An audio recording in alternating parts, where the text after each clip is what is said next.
Hi. వినాయకుడికి అయితే పత్రి and ఆకులతో అంత బాగా ఇష్టం కదా. ఫుల్ వర్షం పడుతుంది అసలు ఈరోజు అయితే హైదరాబాద్లో. మీ దగ్గర ఎలా ఉందో నాకైతే తెలియదు, కానీ హైదరాబాద్లో అయితే ఫుల్ వర్షం అసలు. వినాయకులు తెచ్చే వాళ్ళకు కూడా ఎంత ఇబ్బంది అవుతుందో అసలు వినాయకుడు అప్పుడైతే. చాలా ఆకులు అయితే నేను తెంపేసేసుకుంటున్నాను అనమాట.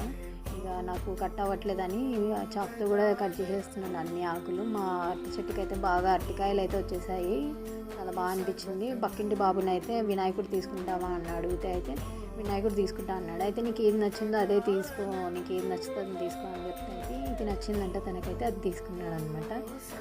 ఆంటీ అన్నమాట ఫ్రీగా అయితే తీసుకోను, ఎంతో అంత కొంచెం తీసుకోవాలి అంటే నాకైతే ఓన్లీ ఒక 11 రూపీస్ ఇవ్వండి ఆంటీ అంటే ఇంకా 11 రూపీస్ తెచ్చి ఇచ్చేసాడు ఆ బాబు. కొంచెం నా సబ్స్క్రైబర్స్తో కొంచెం యూట్యూబ్ చేస్తున్నా అని అంటే సిగ్గుపడుతున్నాడు అనమాట, ఎక్కువ